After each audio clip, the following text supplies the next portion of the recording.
बांगलादेशमध्ये आरक्षणाच्या मुद्द्यावर शेख हसीनांना सत्तेतून हद्दपार व्हावं लागलं होतं। भारतातही आरक्षणाचा प्रश्न ज्वलंत आहे। मोदी सरकारनं आरक्षणाच्या मुद्द्यावर दुर्लक्ष करू नये असा इशारा विरोधकांनी दिलाय। भाजपनं मात्र विरोधक विभाजनवादी असल्याचा आरोप केलाय। पाहूयात या संदर्भातला एक स्पेशल रिपोर्ट।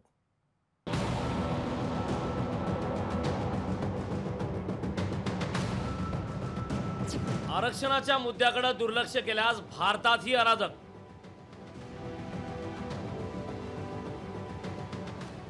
आरक्षणाचा घोळ संसदेत मिटवण्याचा विरोधकांचा सल्ला। आरक्षणाच्या मुद्द्यावरून विरोधकांचा सत्ताधाऱ्यांना टोला। बांगलादेशमधील अराजकाचं आरक्षणाचा मुद्दा मानला जातो। आरक्षणाच्या मुद्द्यावर शेजारच्या बांगलादेशात अराजक माजू शकतं, तर भारतातही ही परिस्थिती ओढावू शकते अशी भीती विरोधकांमधून व्यक्त केली जाते। बांगलादेश मुक्ती संग्रामातील स्वातंत्र्य सैनिकांच्या नातेवाईकांना दिलेल्या 30% आरक्षणाच्या मुद्द्यामुळे बांगलादेशात रण पेटलं होतं। बांगलादेशातील परिस्थिती भारतात येऊ शकते असं काँग्रेस नेते सलमान खुर्शीद यांनी सांगितलंय। काँग्रेस नेते रंजन सिंह वर्मा यांनीही असंच वक्तव्य केलंय। याद रखना नरेंद्र मोदी जी, एक दिन ये जनता जितने सड़क पे हिलोरे ले रही है, एक दिन तुम्हारी गलत नीतियों से तुम्हारे प्रधानमंत्री निवास में घुस जाएगी, कब्जा कर लेगी।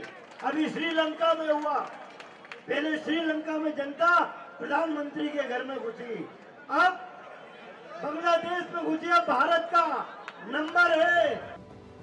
सलमान खुर्शीद यांच्या वक्तव्याचा भाजपनं समाचार घेतलाय। विरोधकांच्या मनात काय आहे हे या निमित्तानं समोर आल्याचं संमित पात्रा यांनी म्हटलंय।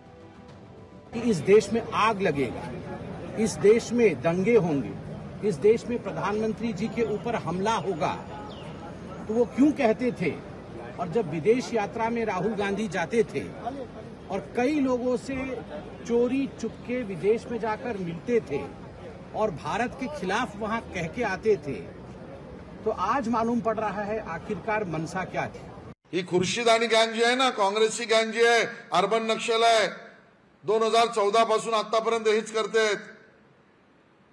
याच गँगने जाती जातीमध्ये भांडण लावा। भारताच्या प्रतिमा आणि भारताच्या नेतृत्व आणि भारताची धोरणं जगामध्ये ज्यावेळेला जग उचलून धरते त्यावेळेला भारतात लोकशाही नाही हे राहुल गांधीजीच म्हणाले।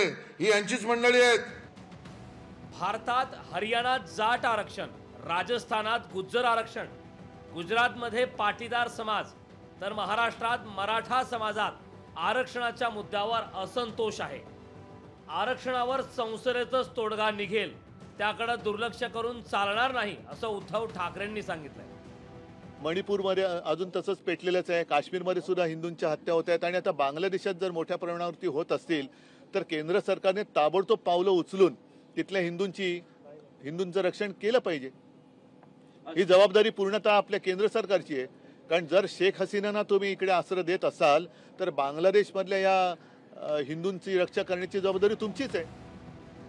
आरक्षण हा विषय असला तरी बांगलादेश आणि भारतातील परिस्थिती ही पूर्णतः वेगळी आहे। पण भारतानं गाफील राहून चालणार नाही। अण्णा हजारे आणि केजरीवालांनी भ्रष्टाचाराविरोधात देशभर वातावरण निर्मिती केली होती हे विसरून चालणार नाही। ब्युरो रिपोर्ट, लोकशाही मराठी, नवी दिल्ली। लोकशाही मराठी ऐका, पहा, जागरूक रहा।